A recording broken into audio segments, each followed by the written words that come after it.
So Maria Harmon is the co-founder and co-director of Step Up Louisiana, an organization that deals with equity and also information for marginalized communities across the state. But you give us the elevator pitch on what Step Up Louisiana is. Yes, Step Up Louisiana is a membership-led grassroots community organization where our members, we come from various backgrounds, so we're multiracial, intergenerational, and we organize from a racial justice perspective in our approach to economic justice and education. What are your main goals?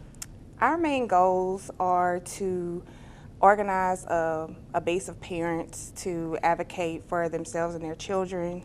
The vision for us is in education equity is sustainable community schools. So let's talk about that. Education equity, what does that mean? That means everyone's needs are being met. Yep. It means that we're not just looking at the people who benefit from the goods and services that the schools have to offer, but also making them stakeholders. Right. Right. And also having them be part of the problem-solving process, them be part of the leadership and decision-making. See, I love the concept of this because the schools are so important to our communities, but particularly disinvested communities, because that gives kids the abilities to do more for themselves and their families. That's and right. Like, for instance, the school system here is a nearly $800 million a year monster, nearly $1 billion. And you think about all that money, we should be able to get those dollars directly to the kids who need them. So talk through the steps. What do y'all do on a daily basis to make certain that things are even? What we do is we advocate for policy. We've been trying to advocate for policy on a local level for quite some time with the East Baton Rouge Parish School Board. What we would desire from them at this point is to pass a resolution that would enable a community school strategy to take place.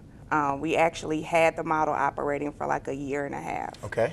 This was between the 2018-2019 time span. Yeah. And the school we identified was Capitol Elementary. Yep. And it's right there on Gus Young Avenue. Yep. And it's a traditional neighborhood public school. And at the time, they were rated at a low D.